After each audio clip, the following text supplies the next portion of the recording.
You believe that if you just try a little harder, fight a little more intensely, control every variable of your life, then peace will finally arrive.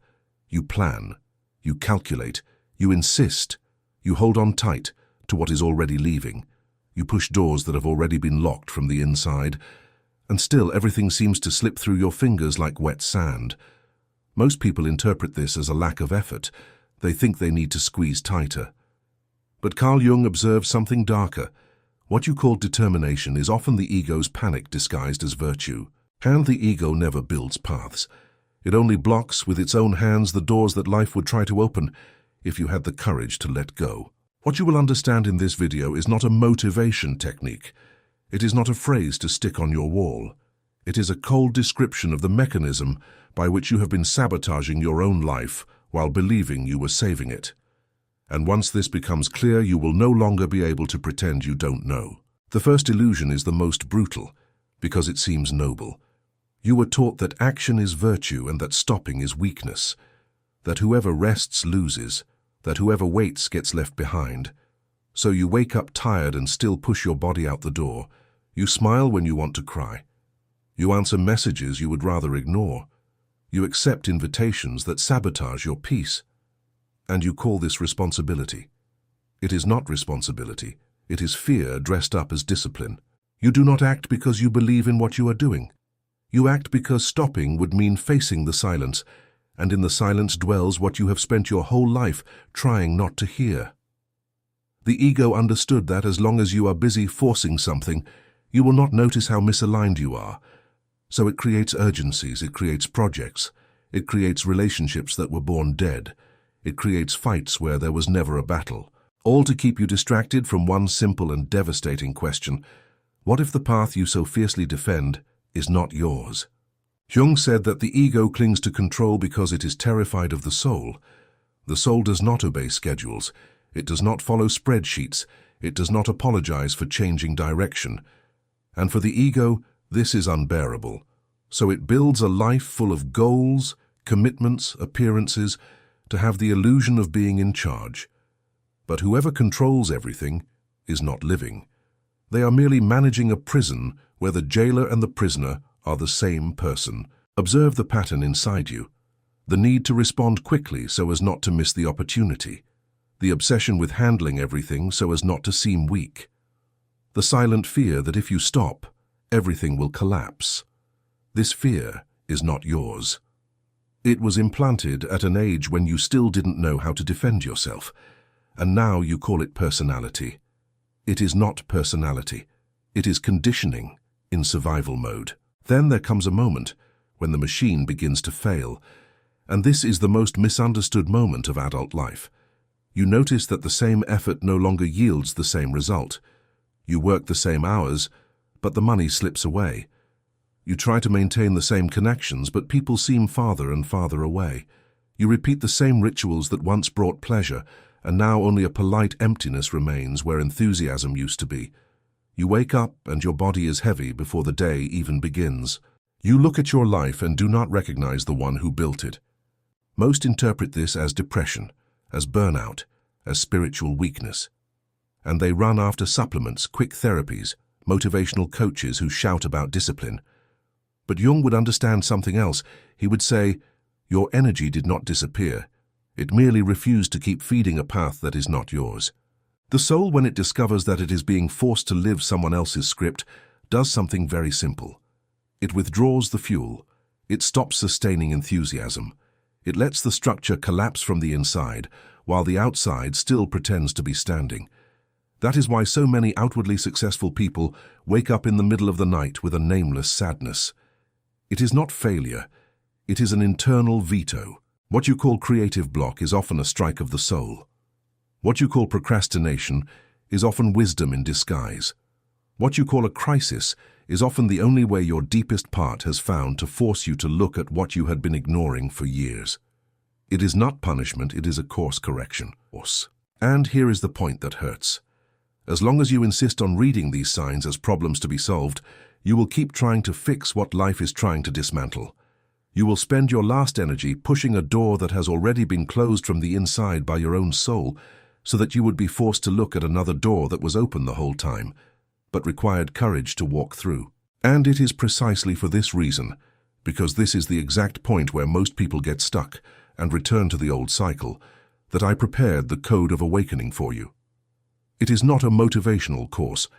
It is an inner map of 60 days built on the deep psychology of Carl Jung, so that you can cross the collapse of the old life without destroying yourself along the way.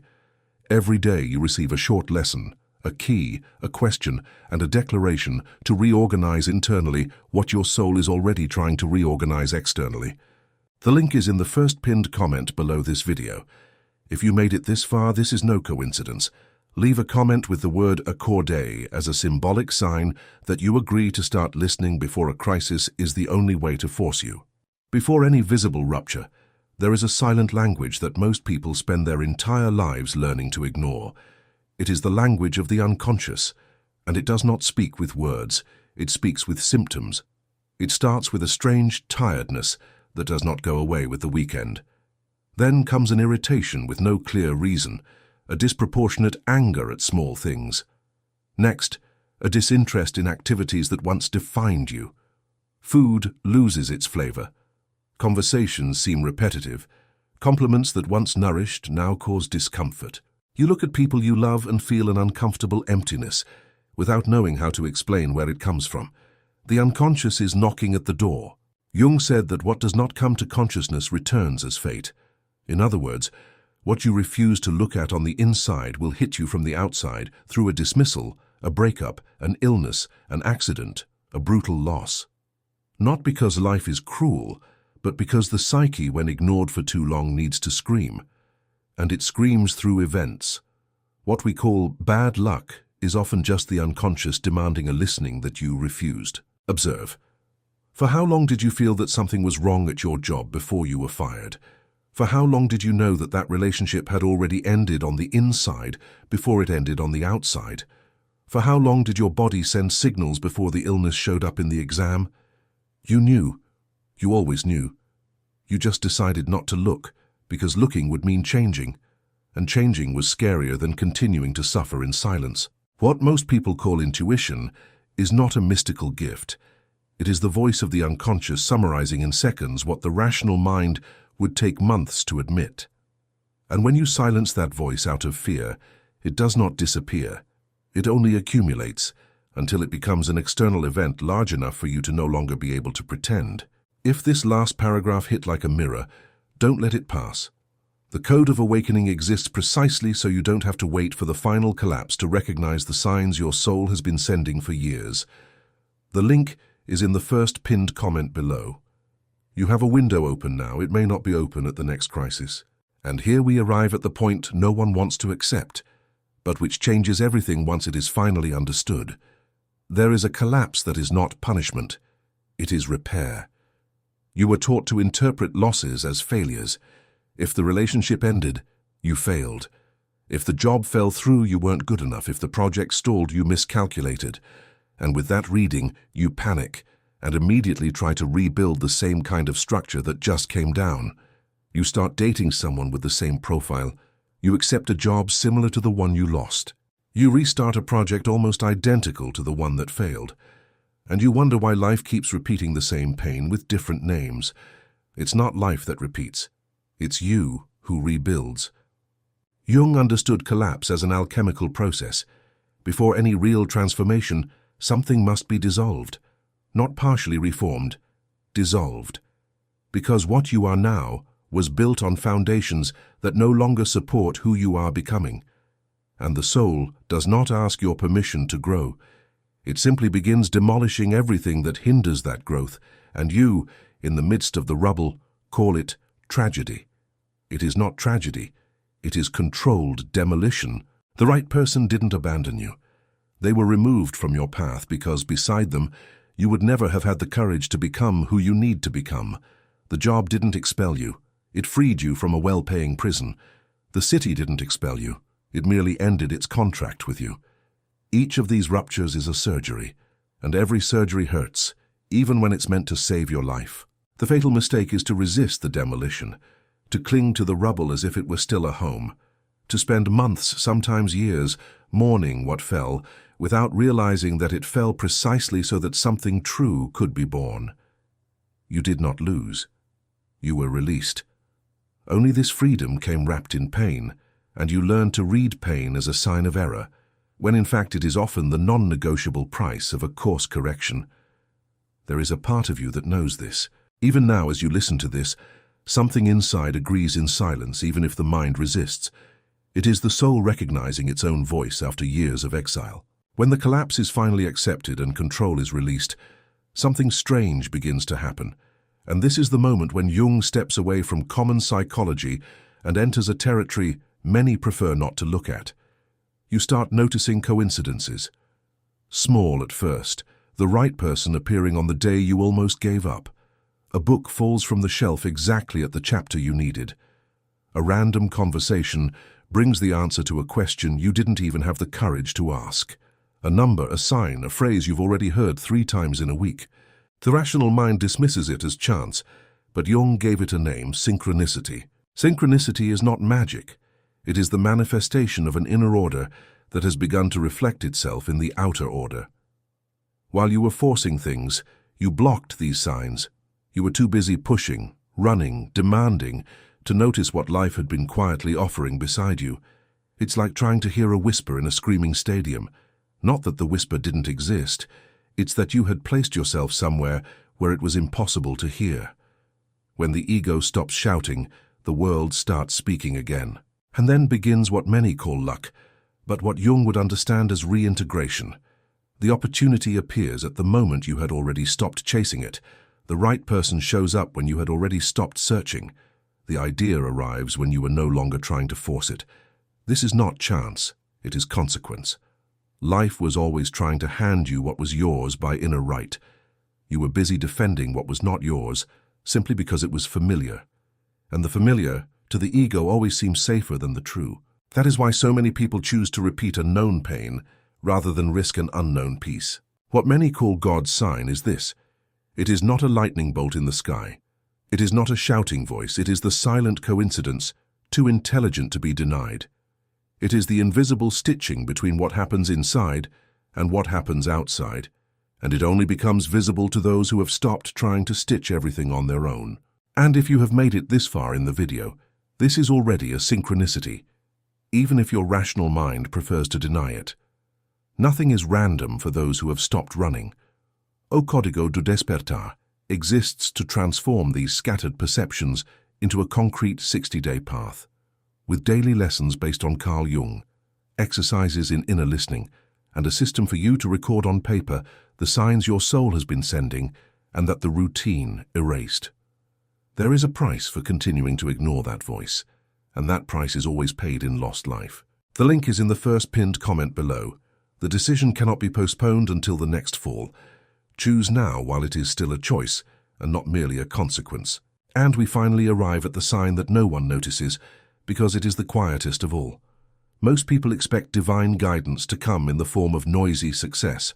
They want confirmation in money, in applause, in likes, in promotions, in titles, and so they spend their entire lives anxious because the soul does not speak through applause. The soul speaks through silence. The true sign that you are on the right path is not the noise of victory. It is the absence of war inside the chest. It is waking up without that knot in the stomach that became part of your identity. It is being able to stay in silence without feeling the urgency to flee from it. It is looking at people who once intimidated you and realizing they simply no longer affect you. It is no longer needing to prove, no longer needing to convince, no longer needing to defend yourself against accusations no one made, but which you anticipated out of fear. It is a stillness that at first feels strange because you spent your whole life confusing anxiety with being alive. Jung said that the process of individuation, the process of becoming who you truly are, does not end in euphoria. It ends in a deep calm, a calm that does not depend on what is happening outside, a calm that survives a low bank account, the opinions of others, the uncertainty of tomorrow. It is the moment when the soul finally recognizes itself within the body and stops trying to escape it. And here is the final truth. This peace is not a reward. It is recognition. It is the soul saying in silence, Now yes, this is the path. Not because everything is resolved, but because, finally, you stopped solving what was not yours to solve. What many call God's will is exactly that, the path that opens when the ego stops drawing its own. It is not magical intervention. It is the natural consequence of stopping the blockage. You no longer need to push. You no longer need to force. You no longer need to perform.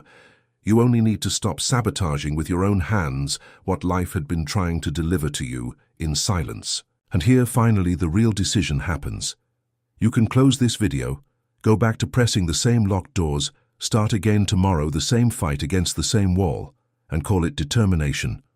Or you can recognize, without drama and without euphoria, that life has been offering you something else all along, and that the only obstacle between you and that something else was the volume of your own inner scream trying to control everything. The guide is in the first pinned comment. It exists for those who have already understood that persisting in forcing things is the only guaranteed way to keep losing. The illusion of control is over. What you do with this awareness now is solely and exclusively your responsibility. Choose.